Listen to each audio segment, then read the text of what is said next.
Bonjour à tous, bienvenue sur la chaîne des vidéos de Toto Raisin. Aujourd'hui, je vais vous parler des pires films de 2024 que j'ai trouvé. Pour le numéro 10, c'est Venom The Last Dance. C'était le pire des trois, j'ai trouvé. Je sais pas ce que Tom Hardy a pu faire dans ce film. Je comprends pas ses choix. Autant, par exemple, on voit dans The Dark Knight Rises avec Bane, il était fantastique. En tant que là, Venom, c'est ridicule. Euh, je l'ai pas trouvé bon acteur sur ce film. Peut-être aussi c'est le scénario qui veut ça ou l'écriture du personnage qui veut ça.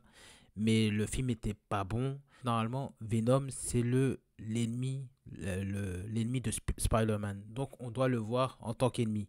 On ne doit pas le voir en tant que gentil, méchant. Ça ne fonctionne pas. C'est comme Black Adam aussi, que vous avez pu voir avec Dwayne Johnson.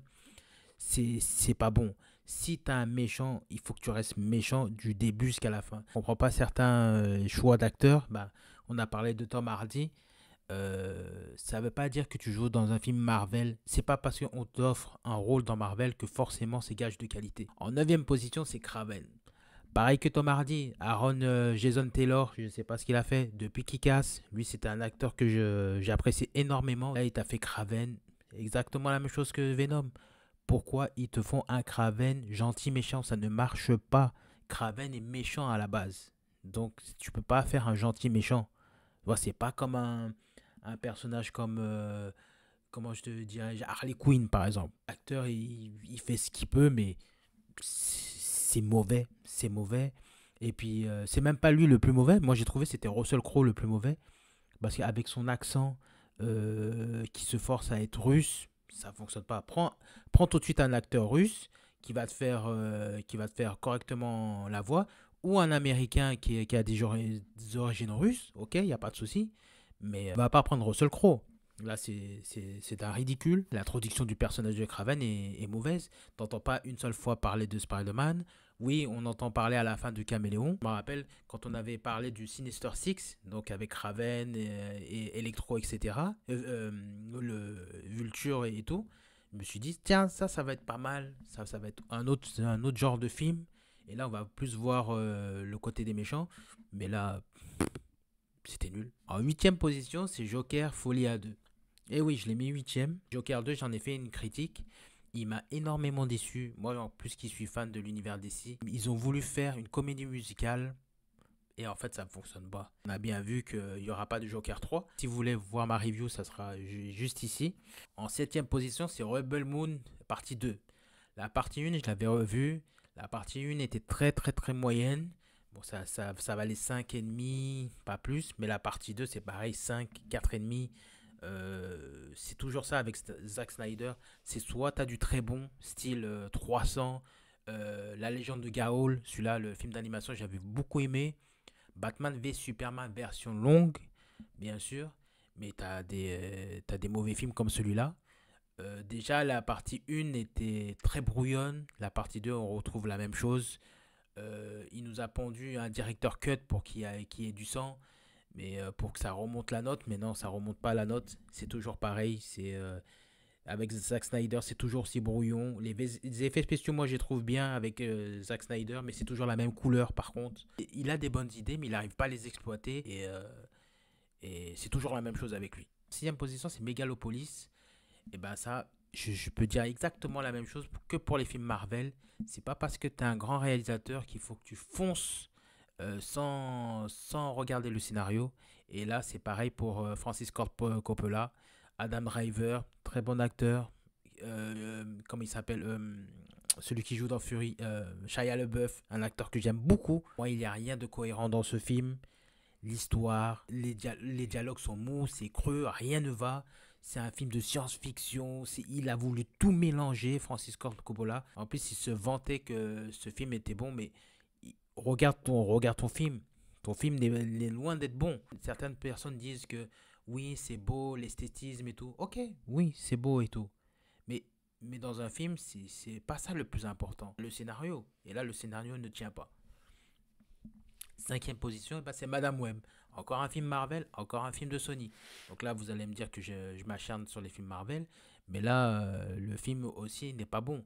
Pareil, l'introduction est exactement comme Venom, exactement comme Kraven. Et l'introduction du personnage est catastrophique. Depuis quand Madame Web dans les comics a des pouvoirs, est déjà ambulancière, et puis elle a un accident, et puis elle a des pouvoirs. Pouf, ses pouvoirs, c'est comme Choc-à-Pic. Tout le chocolat inondé des champs de blé. Et paf, ça fait des Choc-à-Pic. Ça tombe des céréales. Non, mais c'est quoi ça? Non, mais je pense que le réalisateur n'a pas lu un comics de Madame Web. Et puis, Madame Web, normalement, c'est le mentor de Spider-Man. Là, rien à voir. Il n'y a pas de Spider-Man. Tu vois un méchant qui, en plus, t'as mais en plus, je l'aime bien. Tu vois, qui est ridicule. Et puis, c'est surtout que la bande-annonce nous fausse l'histoire. Parce que dans la bande-annonce, et puis j'ai fait une critique dessus, donc allez la regarder, c'est pour ça que je ne vais pas trop m'étaler dessus. On voit 3 Space Spider-Woman, on les voit 5 secondes, mais je vous dis vraiment 5 secondes à la fin.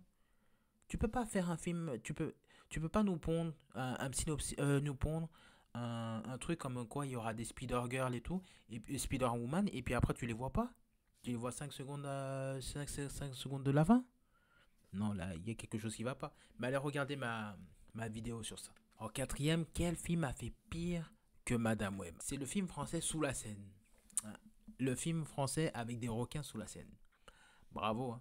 Franchement, bravo. Là, je peux pas le nier. C'est digne des films de Sharknado, là. Les films avec la star de Beverly Hills de l'époque, là. Yann Zelder, il me semble, qui s'appelle. Donc, mauvais. Mauvais du début jusqu'à la fin. Et puis, qui a écrit ce film? C'est ChatGPT qui a écrit ce film.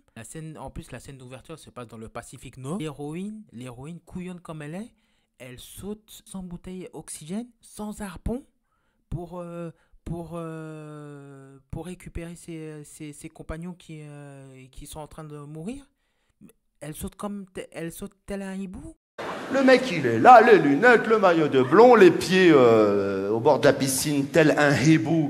Mais non, mais oh, réfléchis 5 secondes. 5 secondes. Et puis, qu'est-ce que tu vas faire? Qu'est-ce que tu vas faire contre un requin?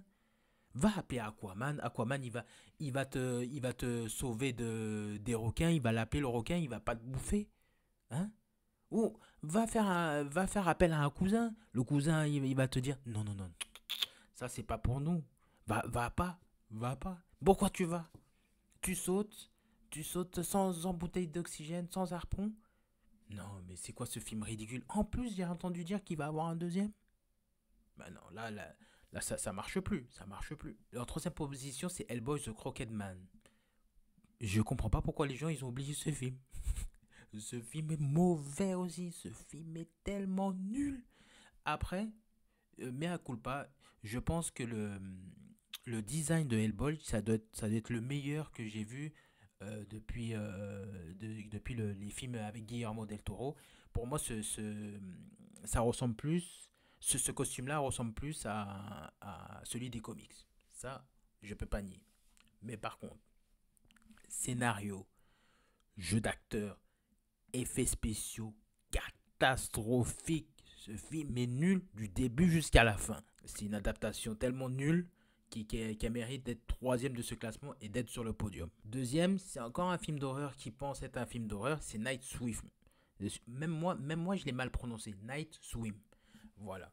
Donc, celui-là, j'ai hésité à le mettre troisième, mais il mérite 3, deuxième, c'est pareil. Ça, c'est du 3 sur 10, du 2,5, pour moi, c'est nul. Pour moi, ce film, pareil, jeu d'acteur nul, scénario nul. Et puis attends, tu veux faire un huis clos? C'est pareil, je me demande si c'est pas ChatGPT qui a écrit ce film. Tu fais un huis clos dans une piscine. Tu penses que c'est Panic Room? Si tu veux faire un huis clos, bah, pense à Panic Room, c'est dans une maison, une grande maison, c'est un huis clos. Mais là, tu fais un huis clos dans une piscine. Et puis à un moment, il y avait quelqu'un qui est tombé dans la piscine. Et les gars, pendant 10 minutes, ils font rien. Mais va sauver ton ami. Le film est soporifique, il est plat. En plus, il dure 1h38. Et puis, j'avais oublié les effets spéciaux en latex dignes des Batman dignes des costumes des Batman et Robin.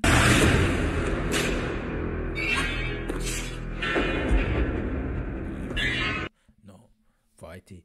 C'est ridicule. Numéro un, suspense, mais je pense pas que ça c'est un suspense. C'est Borderland, le film avec Kevin Hart, Kate Blanchett, Jamie Lee Curtis. Et ben zéro. Il mérite zéro. Parce que le film est nul. Nul, espèce de maïs.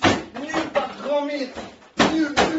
C'est censé être tiré du jeu, mais il reprend rien du jeu. Kevin Hart, par exemple, le personnage comme Kevin Hart dans le jeu, c'est le gars le plus sérieux dans le film. C'est celui qui fait le pitre. Eli Roth, tous ses films sont catastrophiques, sans exception. Ah, si, peut-être. Il y a Hostel qui est peut-être bien. Allez, Hostel, ça peut-être mérite un 6. Mais tous les autres, ils sont nuls. Me dites pas qu'il y en a un autre qui s'en sort. Tous ces films d'Eli Roth sont nuls. Bon, passons. Les effets spéciaux sont très moyens. L'introduction est comme pour les films que j'ai cités précédemment, comme Venom, elle est catastrophique. Qu'est-ce que Kate Blanchett a pu faire, qui a pu faire dedans? Mais qu'est-ce qu'elle lui a pris? Même son jeu d'acteur fait pas en sorte que la note de Borderland soit un petit peu un 4, un 5. Mais j'ai pas compris pourquoi elle est allée dans ce film. C'est pareil, sûrement ils ont dû penser que ouais, ça c'est tiré d'un jeu vidéo, c'est connu, donc ça va fonctionner, mais bah non, c'était nul. L'humour n'est pas retranscrit dans le jeu, parce qu'en plus dans le jeu il y a beaucoup d'humour, là c'est pas retranscrit. Pour moi c'est le pire film de science-fiction de cette année. Et de loin le pire film de toute l'année. Bon, bah voilà, c'était mon numéro un, c'était Nico des vidéos de Toto Raisin. Soyez connectés, mettez un pouce, mettez des commentaires. J'espère que vous avez aimé cette vidéo. Cette semaine, je vais ressortir une vidéo pour un top 10 des films de 2024. On se revoit bientôt. Allez, bye bye.